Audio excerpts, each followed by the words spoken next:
कि हमारे विधायक दल के नेता माननीय चरणदास महंत जी और विशेष रूप से उपस्थित हमारे बीच के पूर्व मुख्यमंत्री माननीय भूपेश बघेल जी, सुशीलानंद शुक्ला जी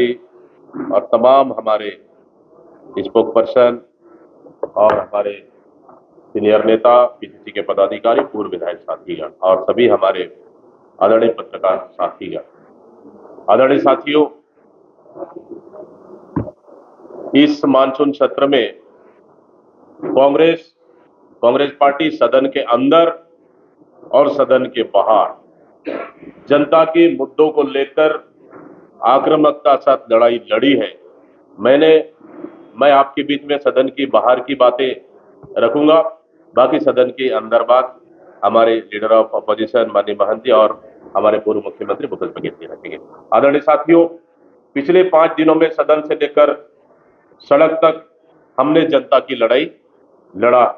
बिगड़ती कानून व्यवस्था से डरी सहमी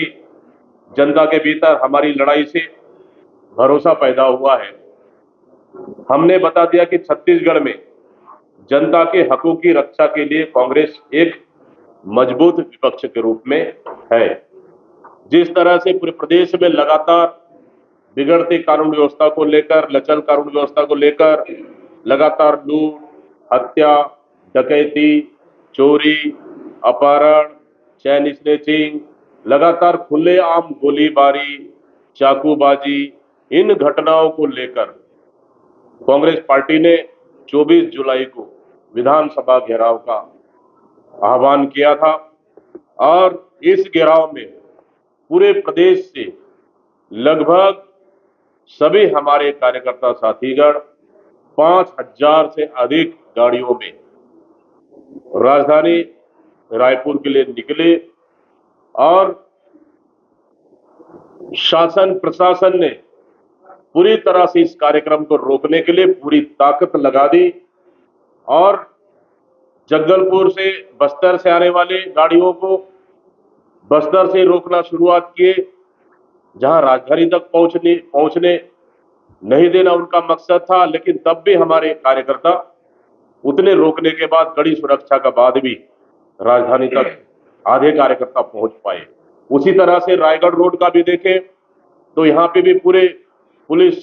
प्रशासन रास्ते रास्ते में चाक चौबंद थी, हमारी गाड़ियों को रोका गया। उसी तरह आप बिलासपुर रोड को भी देखें, उसी तरह आप सरगुजा और अन्य रोड को भी देखें, भिलाई रोड को भी, सभी तरह से मतलब राजधानी के बाहर शासन प्रशासन नहीं चाहती थी कि कांग्रेस के कार्यकर्ता राजधानी पहुंचे। क्यों? इसलिए कि सरकार अपनी विफलता और नाकामी को छुपाने के लिए पूरी तरह से डरी हुई थी, सहमी हुई थी और इसके लिए कांग्रेस के पूरे कार्यकर्ताओं को रोकने के लिए जी जान लगा दी। लेकिन धन्यवाद देता हूं हमारे तमाम कार्यकर्ता साथियों,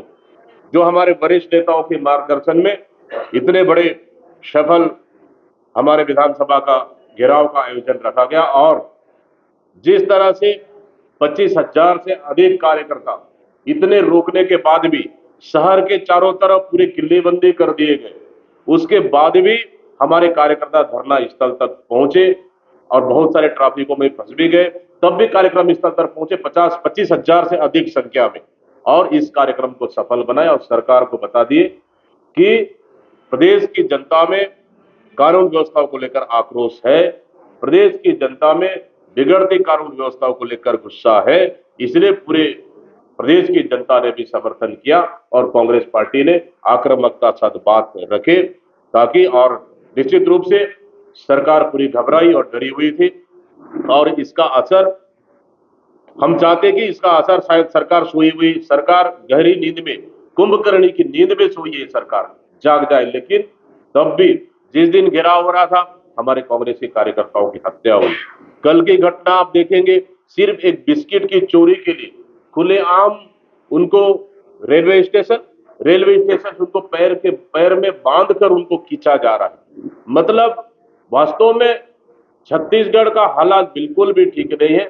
ये शायद सरकार के हाथ में कानून व्यवस्था नहीं सुधर रही है और ना ही कानून व्यवस्था ये ठीक कर पा रही है। आने वाला समय में इसको लेकर कांग्रेस पार्टी फिर एक नई रणनीति बनाएगी। लेकिन मैं धन्यवाद देता हूं प्रदेश के तमाम कार्यकर्ता साथियों को, और इसके साथ ही कार्यकर्ताओं के ऊपर लाठीचार्ज भी हुआ, हमारे कार्यकर्ताओं के साथ धक्का मुक्की भी हुआ, हमारे कार्यकर्ताओं के ऊपर वाटर कैनन का भी इस्तेमाल किया, कई कार्यकर्ता हमारे घायल भी हुए। तब भी प्रदेश की हित और प्रदेश की सुरक्षा के लिए, जनता की सुरक्षा के लिए कांग्रेस पार्टी, हमारा कार्यकर्ता निश्चित रूप से सरकार के खिलाफ में शंखनाद किया है और इसके लिए तमाम वरिष्ठ नेताओं का भी पूरा सहयोग और आशीर्वाद रहा है।